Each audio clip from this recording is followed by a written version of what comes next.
Hello, ladies and gentlemen. Welcome to Tennis Weekly with Joel, Kim, and Chris. On today's US Open Finals catch-up, brought to you by Fungiball. Sinner sinks Fritz in straight sets for second slam. Sabalenka snatches her second major of the season. And we reveal our collector set US Open champion. Kim, Chris, today is the 8th of September, and we are here to catch up on the finals of the US Open at Tennis Weekly HQ. Jannik Sinner and Aryna Sabalenka are your US Open singles champions. The Italian romping to victory over Taylor Fritz in straight sets, whilst the Belarusian sealed her second slam title of the season. Elsewhere, Thompson and Purcell got over their Wimbledon heartbreak, and there was also some British success in the juniors. Guys, the final day of the final Grand Slam of 2024 has now been and gone. No super late finish for us, so I'm actually a little bit confused at the moment with our recording time. But yeah, how are we all feeling? Underwhelmed, I think, after the men's final. A little deflated, you know. It's sad it ended this way. Yes, I feel the parallels were there between the men's and the women's finals. So close to going to that extra set, but not quite. So they kind of just never reached the crescendo, it's bubbled under. We're starting off on a downer, but it does feel like this US Open, it didn't really get out of third gear, did it? Oh, it maybe didn't. I think been better, I think. Yeah, is a fair summary. We did put out a Twitter poll saying what was the best match, and some people said I'm not sure I can name one. It was a ghost house. Mukova did get lots of mentions. There are a few mentions of the men's sides like Shelton Tiafoe, and obviously that Dan Evans match. So we have had our little moments, little highlights along the way, but maybe the finals didn't quite do it justice. Yeah, I mean, arguably, perhaps where all the eyes were on the final was not on the tennis, but on all the celebrities in attendance. Because Taylor Swift was there. Taylor Swift was there, not just Taylor Fritz. And shocking Taylor outfits, Swift. I've got to say as well. Oh yeah. Whose shocking outfit was the most shocking for you, Joel, out of all the celebs in attendance? I think it was Travis Kelce, was it? Well, actually, for me, I think it was a Matthew McConaughey bandana going on.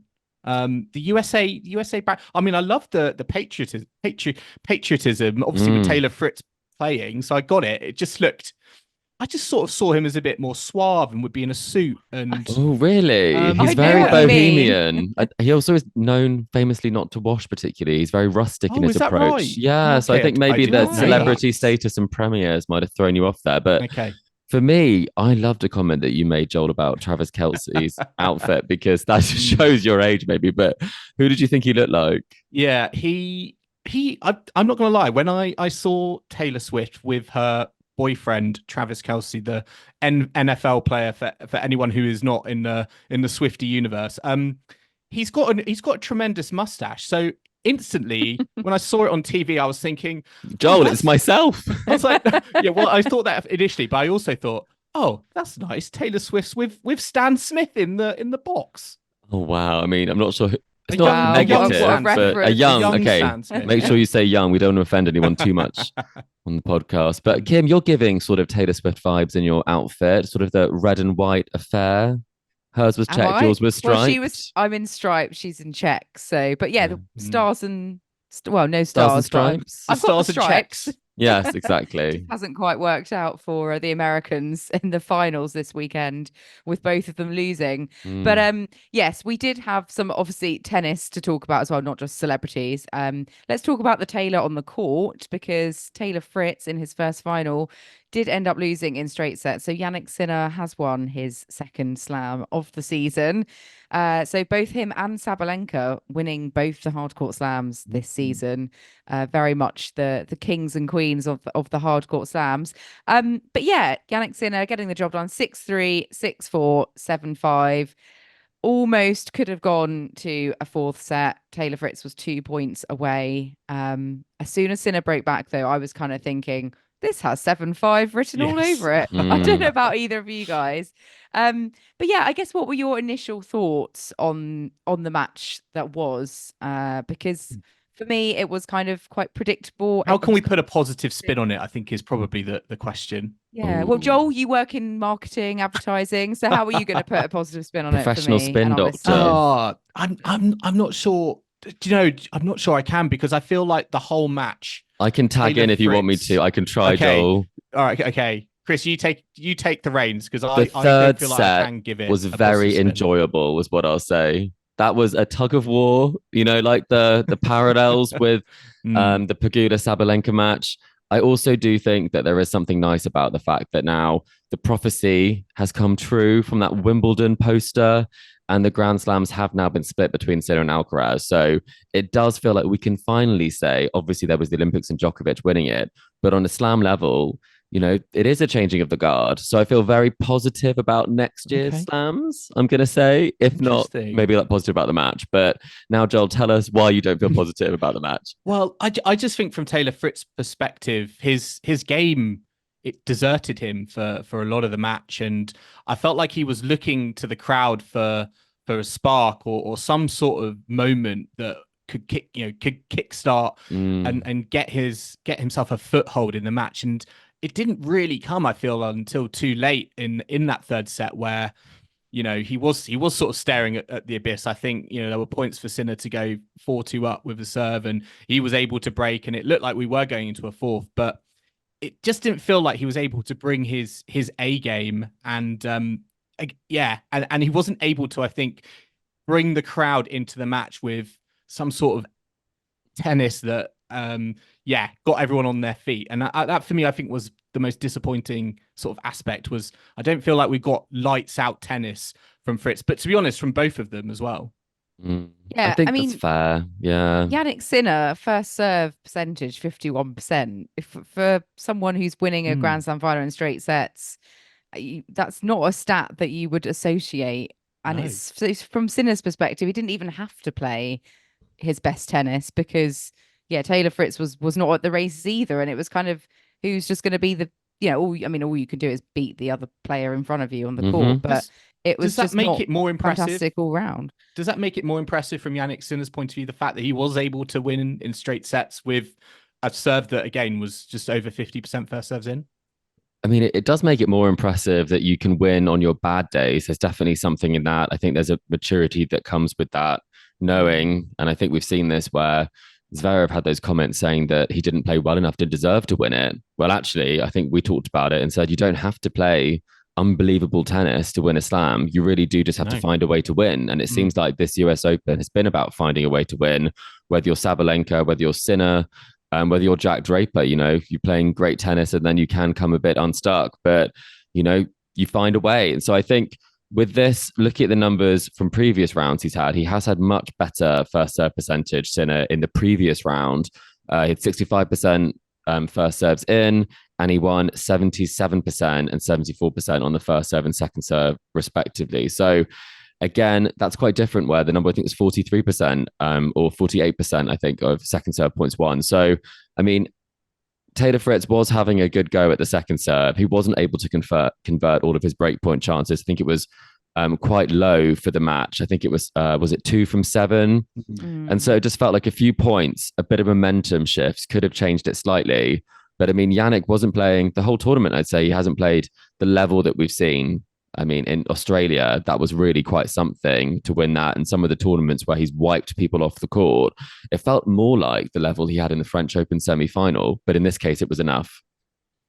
It's funny because there have been Grand Slam finals where both players have played considerably better than both players tonight, but it doesn't, obviously, and then someone's going to lose those finals.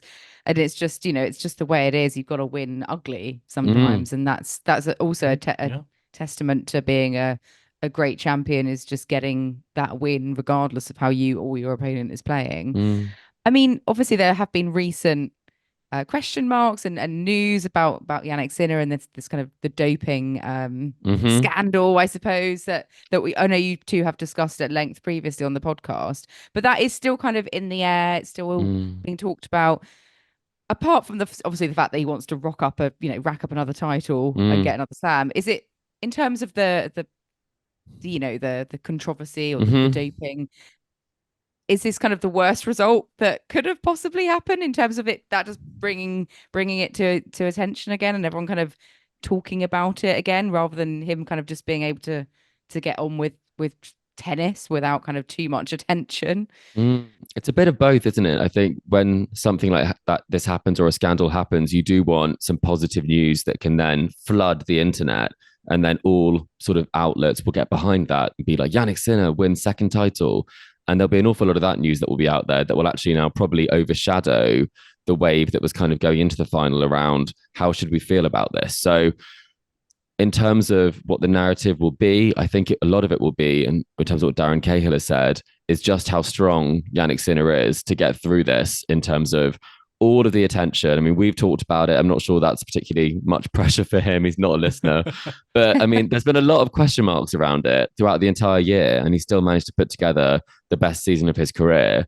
And I can't imagine what it would be like to go through that. I also do think that that is something that, I mean, the penalty he had was not particularly great, but I think the emotional burden is significant. So to get through it and to come out with a slam, having been in a situation where it didn't look like that was always going to happen, I think you have to give credit where credit's due. I mean, he's really, really strong mentally. Incredibly resilient with all that going on, and it not even being sort of public for a while, and it just having to deal with all that. And I think that's just, it's even sort of, it makes you realize how much he's had to deal with, and to get this result, you know, fair play, kudos to him. But Joel, do you think that Sinner's done enough, like form wise on the court with this win, to prove that he is, you know, above all, like the world number one? Because he's now, you know, with Alcaraz and Djokovic kind of falling early here, he's about, I think, 4,000 points ahead in the rankings now. He's got quite a considerable margin. So do you think that's a fair kind of end point once, you know, the end of the US Open, for him to be so far ahead? I do think now that he can be justifiably the world number one in, as I say, the tour arena, on the tour, but also at Grand Slams. And I don't think that was as kind of certain like earlier in the season, particularly because we were talking about Jannik Sinner's body and best of five and whether it would hold up. But I think he's shown over this last couple of weeks that he has been able to keep it all together. He has been able to produce the best tennis, and he has been the person who's able to stick at it until the very end. And you look at the players around him like Alcaraz and Djokovic, they've just not been able to do that. And I think as a result of that, I think you do say now that he has been the world number one. I think he's the world number one, and he's shown that both in best of five, but also in best of three. Whereas I think earlier in the season, I think there were arguments still to make that Alcaraz and Djokovic were producing the better tennis in, as I say, in the longer format. Yeah, and I mean, Jannik Sinner is still only 23. So, like, by winning the Australian and the US Open in the same year, he's only the second youngest player to have done that in the Open era. Jimmy Connors, I think, was the youngest in 1974. So, I mean, he's still got just such a long career ahead of him, and, you know, he's achieved so much already. Taylor Fritz also, you know, quite young, still got a long part of his career ahead of him, hopefully. How do you think he'll be, you know, reflecting on his tournament and this match in particular, Chris? Well, I think he's had a great tournament. I think it's been a big result for him to prove that he can, you know, be considered the top American. He had lost that title, and we were talking about it. I think a lot of us were backing Tommy Paul to be the highest ranked American by the end of the year. He was one of the Americans who didn't have that semi-final run. I think Tiafoe had been there previously, Shelton and Paul. So I think that's a really big thing for him. In terms of this result, unfortunately, it does cement the fact he might be in the best of the rest category as opposed to in that top tier. I think we are seeing at the slams that there are these players who are better than everyone else. And then there are those players who might make a final. I think he's probably in that category, especially if he's not going to be able to serve in the way that he needs to. Yeah. Having said that, though, I mean, there's a question for both of you. His game on grass would be very, very formidable. He's won the Eastbourne title more than anybody else.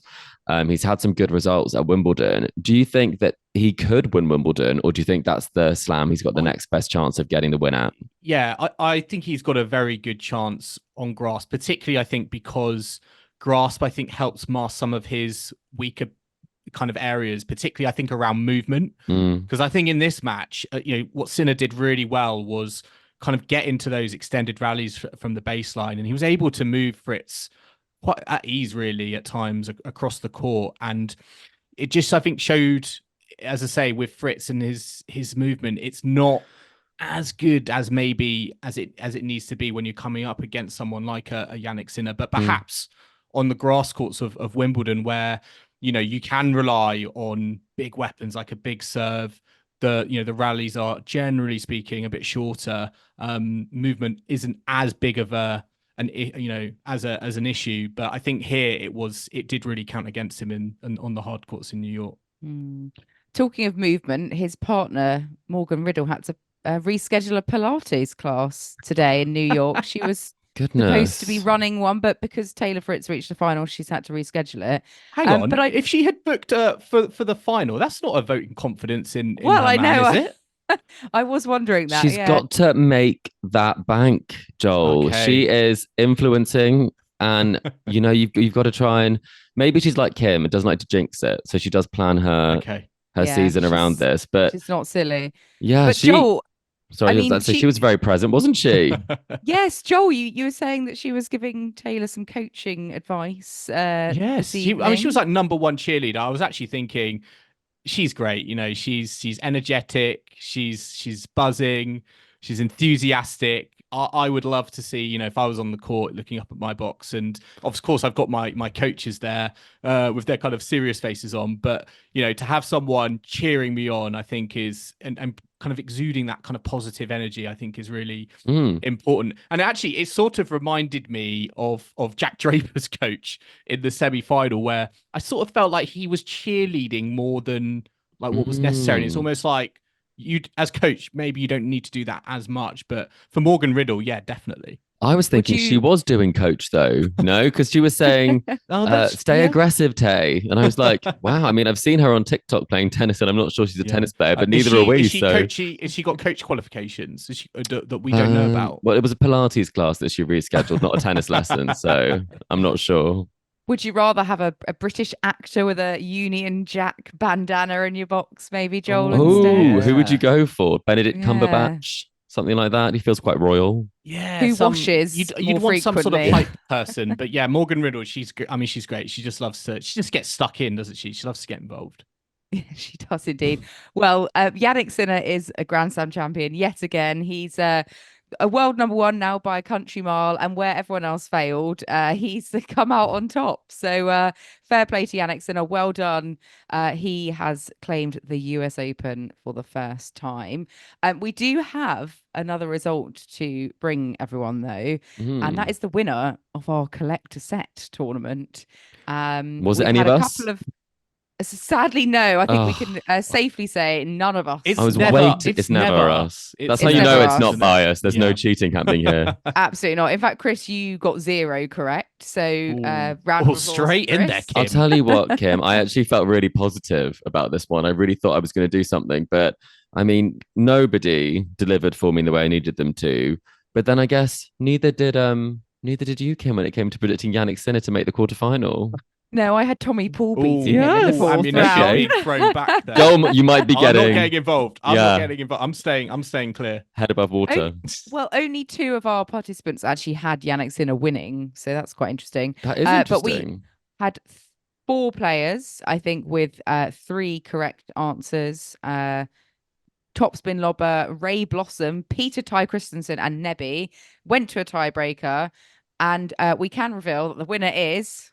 I'm going to pass over to Joel for the ceremonies, but drum roll, please. The winner our winner is Nebby. Nebby, congratulations. You are our collector set US Open champion. Our tiebreaker was, how many games will the loser of Sinner versus Fritz win? Nebby said 13. I think my maths is correct. 12 was the score line, and Nebby was closest. So well done, Nebby. A Tennis Weekly mug is on its way to you. Congratulations, Nebby. You can enjoy watching the tennis with your favorite Tennis Weekly mug going forwards. So and thank you to everyone who took part yet again in our challenge. better luck in Australia next year when we'll be rolling out our next edition. So of it. who is getting the slam spoon of shame? Is it? I feel like is it I mean, shared or Zero? I mean, it's pretty Gotta be bad. Chris, I think I hasn't have to it? take Okay. it. I'm not sure I Okay. can make a case. I just took a little jab at Kim, but really, she did do a lot better than I did overall. She did predict Sabalenka, didn't you? I did predict Sabalenka to win. I got Yeah. 2 right and collector sets. I Okay, think I've fine. done enough. So, Joel, you're also escaping. I think I've had it the Yes. entire year, have I? Yes. I've had it since its inception. Yeah, and it's, once again, I find myself asking, where is the slam spoon of shame? Is it real? Who is. has it? I think Where it's in is it? my kitchen. I Is it- think. Yeah. Kim, it's Yeah. in your kitchen, right? Okay. Next time I see you, you'll have to pass it on to me. There'll I'll be have to a physically give ceremony. it to you. Yeah. And before we go to a break, we do also have our personal peak, pit, and pleasant surprise of the US Open to do, I think. Before you guys, I think, cover the women's final in the second half. So let's do this because it's a nice little review of the Grand Slam that was. So peak is obviously, our best moment. Pit, our lowest moment. Pleasant surprise. Well, that does what it says on the tin. So let's start with our positive peak moments. Joel, what's yours from this tournament? I've got to go with an obvious one. Mhm. Jack Draper's semi-final run here been fantastic. It's been, the fact that he didn't drop a set en route. We got to see him face Jannik Sinner. It was almost, I think, a blessing in disguise for British fans that Carlos Alcaraz went out so early, and I think it sets him up very well for the end of the season. And it's just got all the, I think, British fans excited about the fact that he's delivering on his talent and he's making inroads. And who knows, we might be looking at a future Grand Slam champion in the making. Absolutely. I did put Draper down as well as my peak. I have some that are kind of peaks and pleasant surprises. Kind of, I wasn't really sure All how to rolled categorize into them. one. Mhm. Yeah, but I have to say, for me, that the one moment of the tournament where I was like mouth open, like with amazement, was Djokovic losing to Popperin. Mhm. So I that sounds a bit harsh, but I suppose that was a bit of a peak in the sense that it was kind of like Bit of a thrill. It's finally someone else's moment. Yeah, we Yeah. might get a random final. What a thrill, Mm. Little did you know. Little did I know the number 1 seed would still win. But almost actually tonight, I did feel, are we lacking a bit of Djokovic gravitas in this final? So I can see that. part of me did Yeah, kind true. of miss that. Yeah. And Chris, what about you? Well, for my peak, I actually went for Mukova just because Okay. I spoke to her in Eastbourne about where she started her road to recovery. And I just think it's really, really nice that she's managed to get herself back into the semi-final. And obviously it wasn't quite enough to make it past Pegula. But when you think about how much she's been through, for me, I just was very, very pleased that she was winning and that she seemed to be fit and healthy and happy on the court. When you say healthy, not healthy for all of her matches, but she did win that quarterfinal. She got through it, but I just love the story. And I think for me, that's been my peak. Nice. Absolutely. Yeah, fantastic to have her back and in the semi-finals again. And our pits, Joel, what's been your worst moment of the US Open? I think a low point for me was the had admire Kalinskaya double bounce. Ridiculous. All the gear, no idea. We have the technology. We were trialing VAR, instant replay, whatever you want to call it. And I mean, for what seemed like quite an obvious double bounce that we could see on the visuals on the TV, the tennis umpire, the officials, they still got it wrong. So I feel like there's still a lot of work to do there. And it's just sad that I think that, as I say, we've got the technology, but we need to make sure that the people who are using it are trained in the right way. Well, Kalinskaya did make it to the final, technically. Yes, that's very true. She did. Yeah. Despite this, but maybe we do need automatic umpiring as well as automatic line calls. Yeah. Automatic everything. Yes. I think my pit, I'm going to go next. Maybe Caroline Garcia just getting worse. I mean, she's she was in Portugal. She's still seeded. Yeah. She's split from her coach. She was seeded. Yeah. But she was also in Portugal. She went to Portugal before, and we've clearly outlined that that's the reason why she didn't do well. That's not hard court in the US, is it? No, but yeah, just where's her form gone? It's non-existent. So maybe that. Chris, I had 2 for this as well, but I mean, Wozniacki, I was watching that round 4 match against Hadad. I invested a lot of time and energy in that, and she didn't make it through. I love that. That's a pit. Wozniacki reaching round 4. I had her for the quarterfinals. Surprise. Yeah. I had her for the quarterfinals. I was pleasantly underwhelmed there. But okay. I would also say the Jack Draper Vom situation where he was cleaning it up himself. I'm like, that is a pit. Sad. That's a pit for anyone. And he put the towel back in the towel bin. Yeah, and the ball boys. Yeah, the ball boys are also supposed to be handing towels. So I think that was truly a pit for anyone, and it probably did feel like a pit for Jack Draper and Arthur Ashe. Absolutely, yeah, that's rank. Grim. And pleasant surprise. Moving away from vomit, Joel. I've got JPEG, Jessica Pegula, making a Grand Slam final because I'm not going to lie. Ostapenko. Wait, what?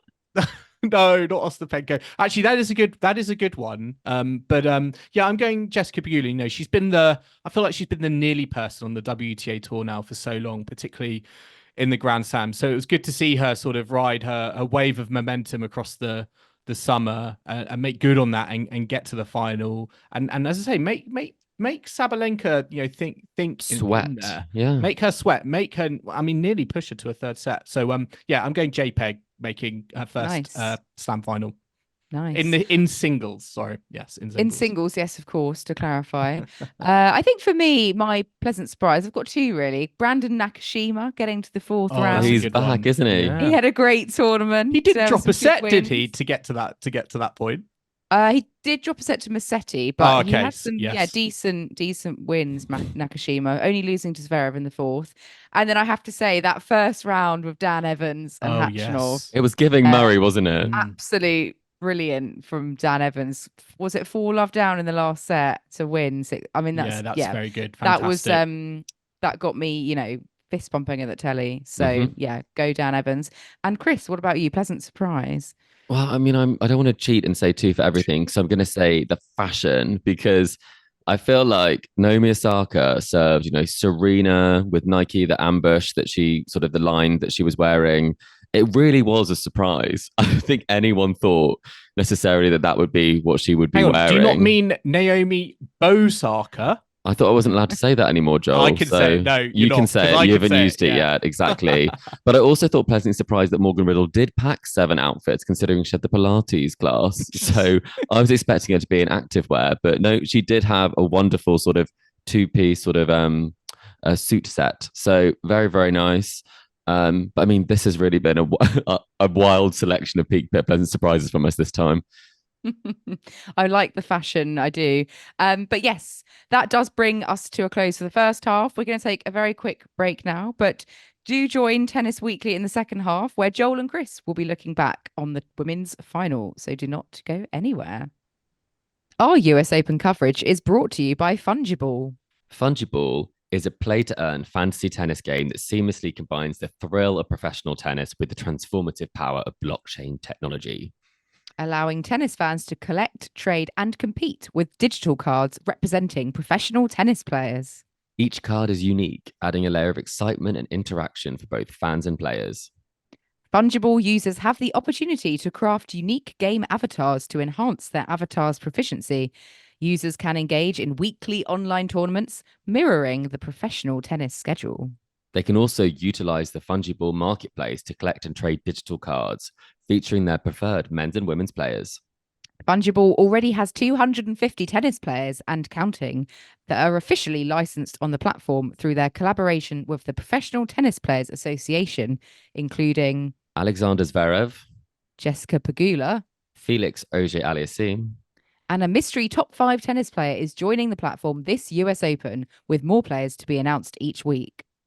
As the on-court performances and results of real-life players fluctuate throughout the tour season, the skills, ratings, value, and rarity of their corresponding Fungible NFTs also shift. So what are you waiting for? Join the revolution in tennis gaming.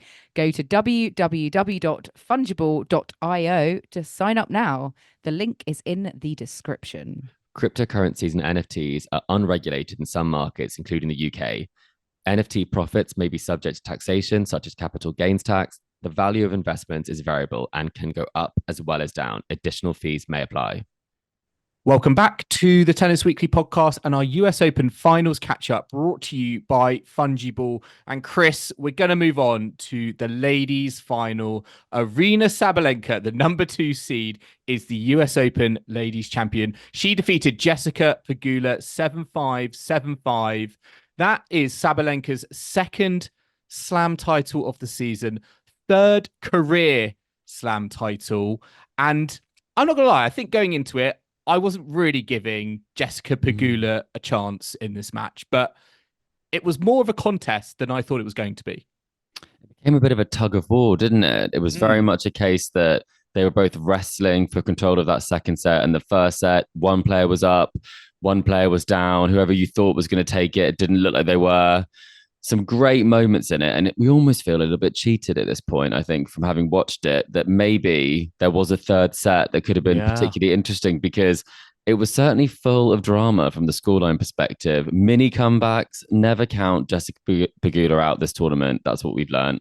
Yeah, she did give a fantastic account of herself, and we'll kind of do a little deep dive onto Jessica Pegula and what this tournament and this event means for her, breaking new ground to reach her first Grand Slam final. But in terms of Aryna Sabalenka, watching this match unfold, did you feel like this was hers to lose? Did you feel like it was on her racket and it was more of a case of, I don't know, maybe her just handling the moment, handling her nerves, handling the US crowd? And if she was able to do that, then the tennis was going to take care of itself.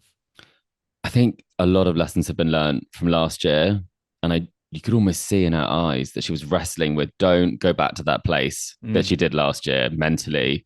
And don't go there. Just don't go there. And she did a really good job of staying true to her game plan, not panicking when she lost those 5 games in a row. I think you could say the other side of that is from 3-love up, she started to think about the finish line potentially, but very, very impressive, because she is a plan A player. And if plan A isn't working, then it almost drops to like plan D for a little bit, and then plan A might come back. So, I mean, very, very impressive that she got it done. 2 slams in a season. It did look like it might not always be going her way, despite the score at different times. But we were skirting with it potentially unfolding like the final from last year, because she faced Coco Gauff last year, went a set to the good there. Yep. Maybe was a game thinking, oh, I've got a US Open title ready to go, ready for the on-court presentation. But Coco Gauff came storming back to win set 2, set 3. And here, the way Pegula pushed it late on in that second set, I would wonder if that was going through Sabalenka's mind. Yeah, I definitely think it would have been. And you could tell from the way that the score changed that she was thinking about that. And Laura Robson made a really good point around the fact that Pegula started to win more games in that second set when she was just playing to get on the scoreboard. And then Sabalenka was playing to win the title. And it's a very different mentality. And then almost as soon as Pegula got up again, Sabalenka was suddenly like, you know what, I've got to play to not lose this set. And it became not necessarily hers to lose. So it was quite an interesting one, because she almost played better when her back was against the wall. Yeah. And then she had a free swing because Pegula was serving second in that set. But I mean, very, very impressive that she came through it, considering everything that's gone before, the crowd, what we've talked about. But it does make me think, if it was a Coco Gauff style player who just kept on getting balls in the court, do you think that Sabalenka could have beaten herself today as well? Do you know what? I do think so. I think, she does have that capability in her, but I do also think that she has matured a lot over, over the seasons. And the Sabalenka of old, I just don't feel like I get that or see that as much particularly in the big matchups in Grand Slam finals. That's why I think she's such a consistent performer, and she's really got a handle on those nerves. And that really did, I think, come to the fore in that second set, when, for all intents and purposes, it did look like we were going 3. Jessica Pegula had her thinking, she was up, she was serving for that second set. And, Sabalenka, calm, relaxed, didn't do anything too crazy. She was the one just making the balls back in the court and got Pegula thinking. I think it, to me, showed that the majority of this match, Sabalenka had been the front runner and Pegula was chasing, and maybe that was a comfortable position for Pegula. But when you flipped it at the first opportunity, as I say, towards the end of that second set, where Pegula was the front runner, it was a completely different story. It was, and that's when I think Pegula also was thinking, "Oh, just let me get this set." And she said that afterwards at the trophy presentation ceremony. She just wanted a set, and but I think what's really positive from this is that a lot of people have criminally underrated Jessie Pegula prior to this, and I think even in this match, you saw people were tweeting and commentators were saying, Jessie's out of this match. This could be over really quickly when it was 3-love down or 4-2 in that first set. And she made it really, really competitive. So I think Sabalenka's right in saying that you have to consider that Pegula could be a slam champion, could win one, could win more. But she said maybe start with one, because I think Sabalenka does know just how hard it is to get that first slam. And it even got me thinking, actually, I feel like she's been almost winning slams for years more than she has. The 3 titles that she's won were last year's Australian Open and then 2 this year. Yeah. So it's really only been Grand Slam Sabalenka mode in this last sort of 2-year period, not even fully 2 years. So that's a bit scary that she's added 3 in such a short period of time. Yeah, to me, she's catching up with Iga Swiatek, who's on 5, and I know we sort of talk about these two at the very top of the tree, and we sort of compare their rankings and their titles. Are you going to say big 2? I'm not going to say that, but Sabalenka now on 3 titles. They are all on hard courts. Yeah, what do you make of that? And comparing her with Swiatek, because I feel like Swiatek is the more dominant force on the tour. But actually, if you look at the Grand Slams, particularly over the last 2 years, I think there's an argument to say that Sabalenka is a more dominant force than Swiatek, consistently across all 4. If you look at the results that they've had. I mean, that's literally what the statistics say. Yeah, she's had so many. It's weird though, because we don't really, I think, consider. I feel like we consider Swiatek as this kind of, as I say, like, she's the goat of the women's game at the moment, or we don't really consider Sabalenka, I feel like, actually above Swiatek, whereas I feel like we should give her a lot more credit where it's due, particularly in the Grand Slam arena, where you look at her results, they are far more consistent than what Iga Swiatek's been able to produce outside of Roland Garros over the last few seasons. Yeah, I mean, that is true. I think one thing I would sort of just point out, though, is that in terms of the head-to-head, there were a lot of moments where Iga has beaten her quite comfortably on the main tour. And in terms of some of the other big titles, Iga is obviously winning a lot of them. But in terms of the slams, I mean, as we've talked about previously, last year didn't go below a semi-final at anything.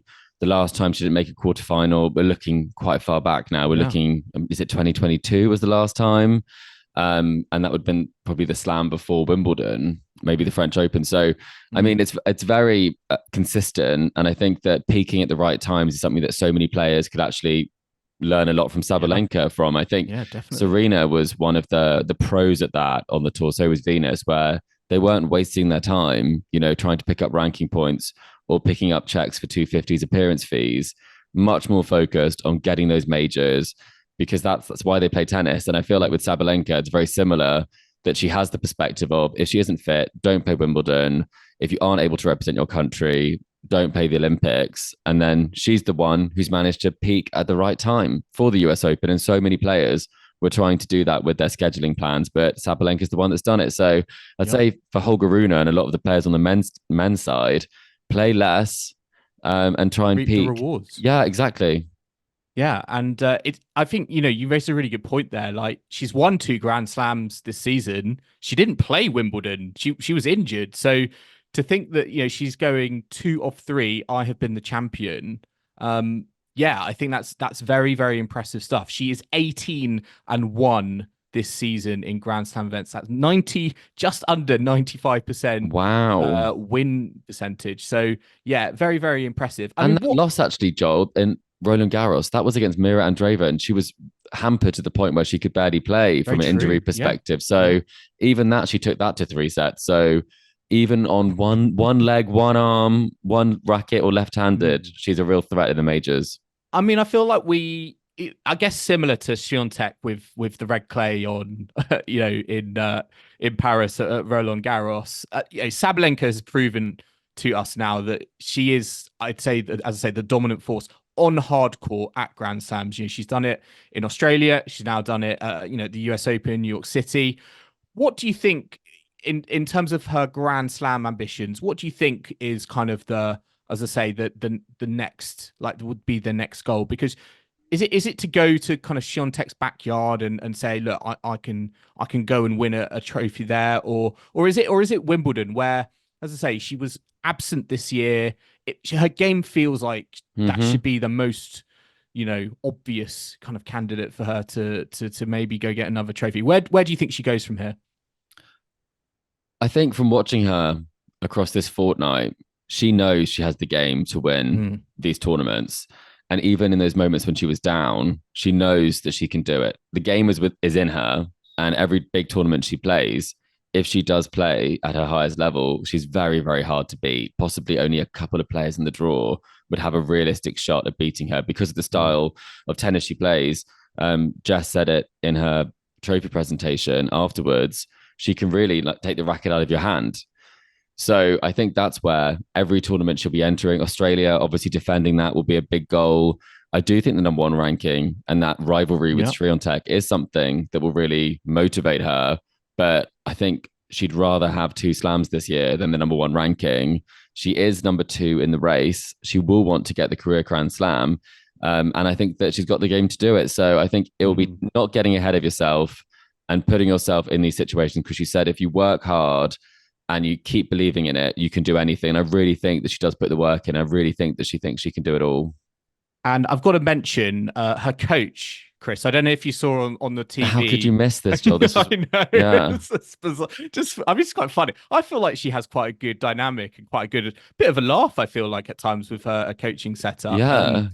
Listeners, if you've not seen this, Aryna Sabalenka's coach got Chris, what I'm hoping is a temporary tattoo on his forehead of Sabalenka's permanent tattoo on her body, the tiger.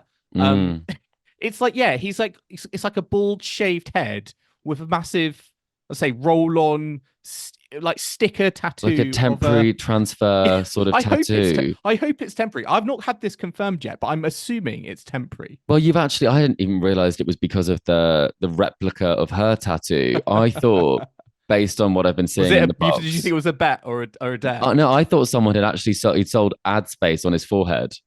That's what I thought he'd done. A bit like, you've seen all of the coaches in Taylor Fritz's box have about 4 different labels on them for deals they've done. And the same with, I think, Jess's box, there's an energy drink or something like that. Yep.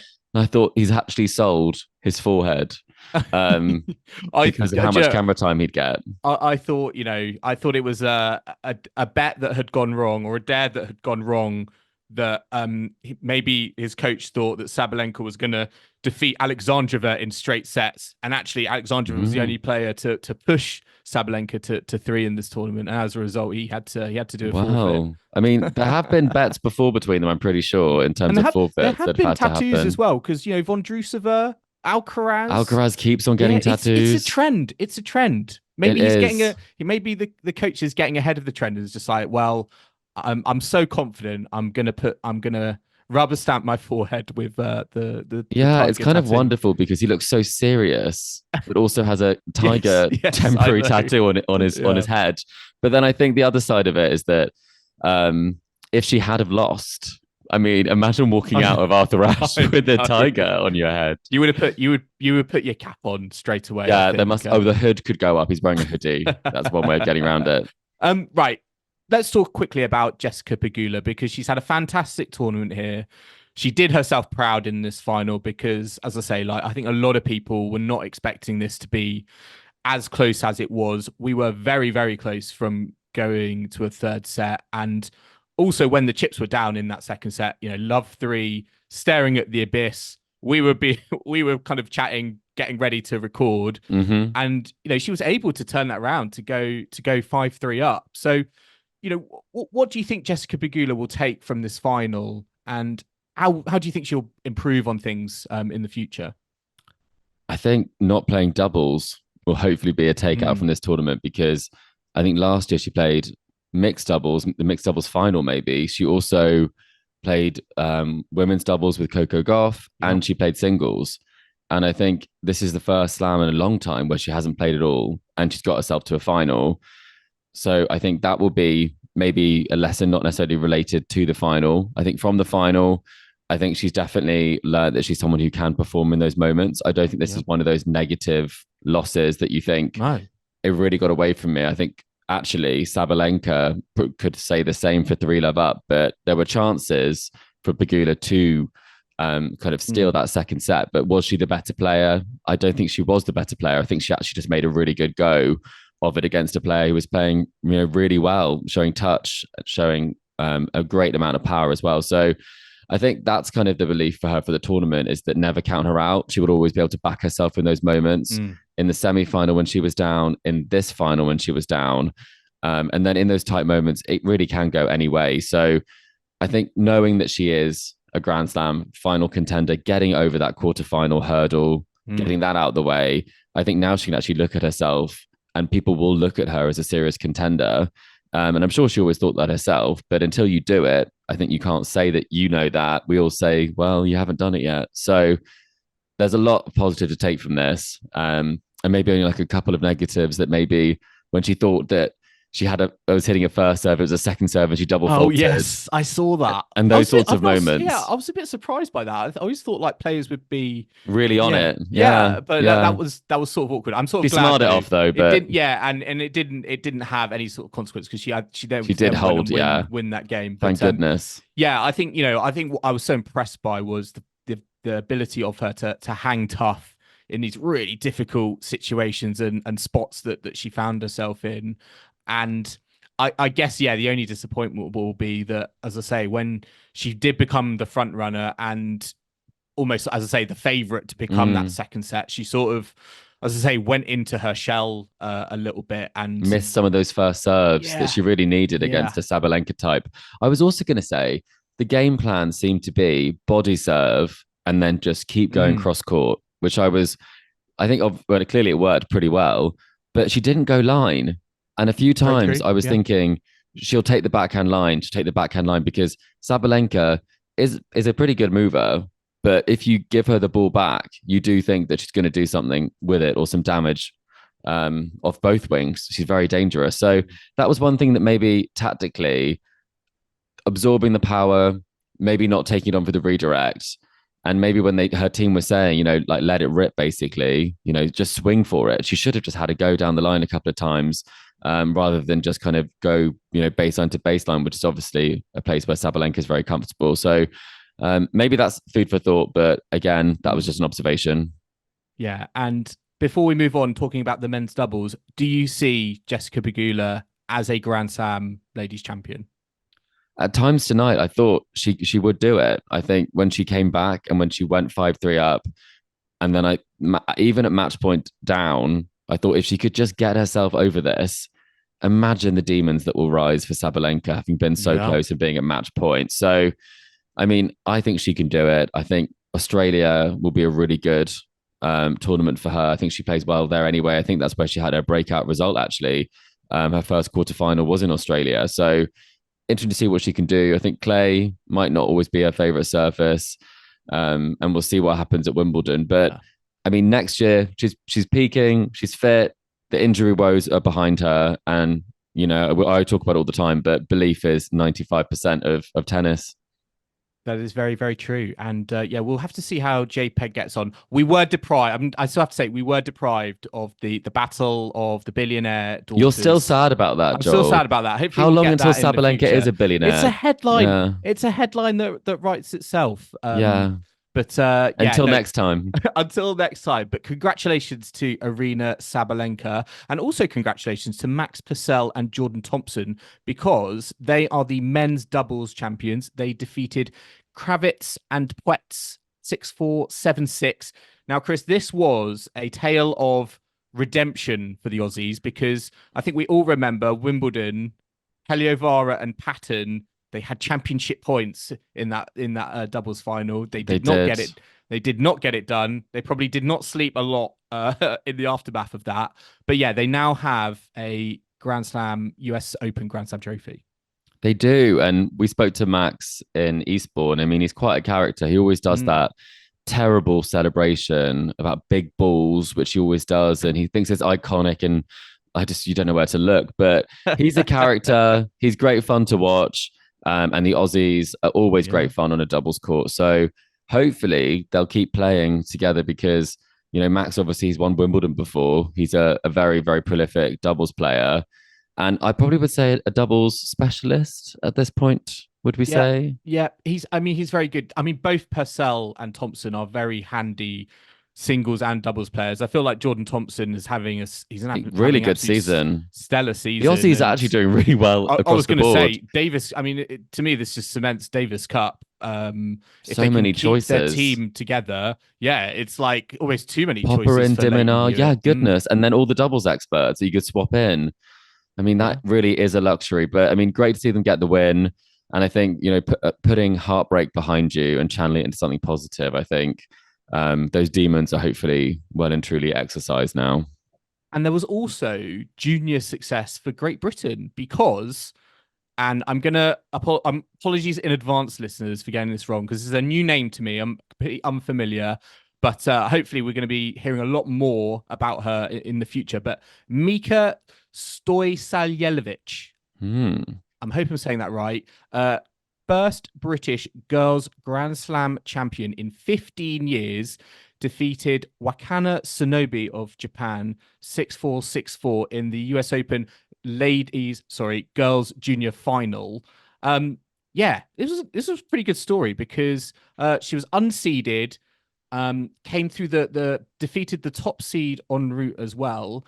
And there's a bit of a group of players from the British junior side anyway in this category. We're talking about like Hannah Klugman, Zhu, Isabel Lacey as well. But we've now got another name to add to the mix.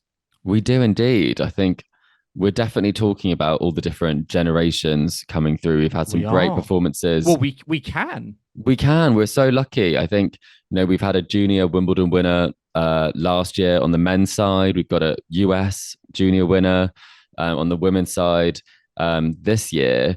And it just makes you think this whole like passing of the torch we've been talking about of Jack Draper, Andy Murray, and we're already seeing some super talented newbies, sort of right on their heels. Radicati's got the torch. She's going to need to pass it on already, I think. If you're not using the torch, if you're not playing matches, just pass it on and then you can pass it back. But very, very, very exciting. We'll see how they get on. The last Brit to win the US Open Girls Championship, it was Heather Watson. I knew that. In 2009. She was a very, very good junior, wasn't she? She was, yeah. I remember being at the US Open in 2012, as I tell everyone for the. Were you there? No, you've never mentioned it. I was there. But yeah, I remember watching like Joe Conter on the outside courts, and Heather Watson was just there watching in the bleachers with literally no one around her, kind of coming up through her career. But very kind of interesting.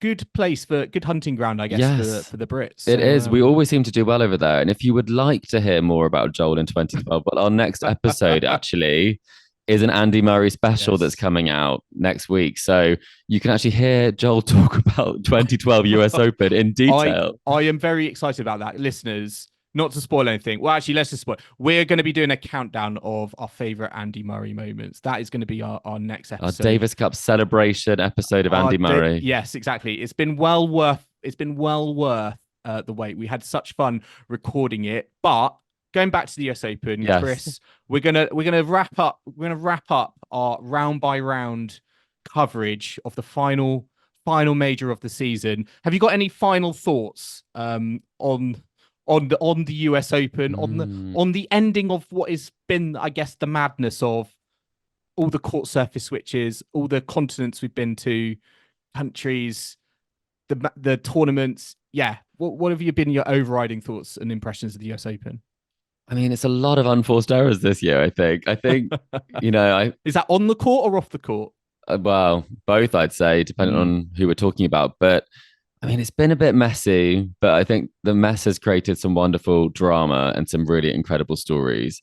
And I think whatever way you look at it, it certainly was entertaining, even if it wasn't because of the quality of some of the tennis that we saw. But I mean, very worthy winners, very great stories, and sets up for a really exciting 2025. And we would just like to say thank you to everyone who has listened to the show over the last couple of weeks. Or watched us, Joel. Or watched us, indeed. We're very sorry for our haircuts and moustaches. I just had a haircut for the final. Yes. Well, please watch this. Come back and watch it. You've listened to it now. Watch it. You can see. And everyone who has got in touch with us on social media as well. We really, really appreciate the support. And thank you also to our sponsors, Fungible, for supporting us throughout the last couple of weeks. Big kudos and thank you to them. Right. Let's breathe now, listeners. I hope you've enjoyed our final episode of our round by round coverage of the US Open. Remember to subscribe to us to stay up to date on all the action to come as we head in to the Asian swing. We're on Apple Podcasts, Spotify, YouTube, and all major podcasting platforms out there. And if you like what you're hearing, then make sure to leave us a rating and review on Apple Podcasts or Spotify. Plus, like and subscribe to us on YouTube and hit that notification bell. Yes, and do make sure you check out our YouTube so you can watch all of this. You can also watch clips on our social media, or you can email the show. We're on Facebook, Instagram, TikTok, and X, and the handle for all of those is Tennis Weekly Pod. You can also purchase our Tennis Weekly merch at 25% off at the moment at etsy.com/shop/tennisweeklypodcast. You can email us tennisweeklypod@gmail.com or check out our website, tennisweekly.co.uk. And we will be back next week at Tennis Weekly HQ for an Andy Murray special. So I hope you can join us for that. It's one definitely not to be missed. But in the meantime, it's goodbye from Chris. Goodbye. And it's goodbye from me. We'll see you again soon.